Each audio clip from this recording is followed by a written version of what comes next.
Yıkıldıysa gayere baş yaralı Goncalı. O seslenir ya Hüseyin, dağda ok vuran gelir. Ya Hüseyin, ya Hüseyin, gel haraya hardasan. De ya Hüseyin, gel haraya, gel haraya hardas.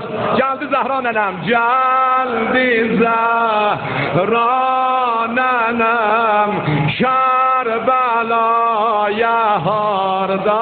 Uzadı ya Hüseyin, ya bah ya, gel haraya, gel haraya hardas. Bir daha ya bah gel ya hardasan, geldi Zahra nenem, Kerbela hardasan.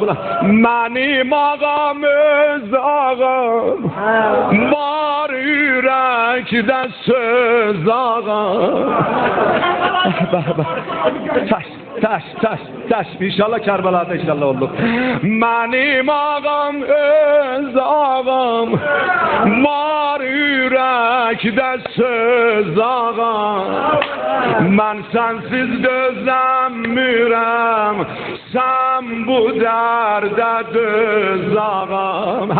Heydar öpen ellere düşmendeydi göz ağam.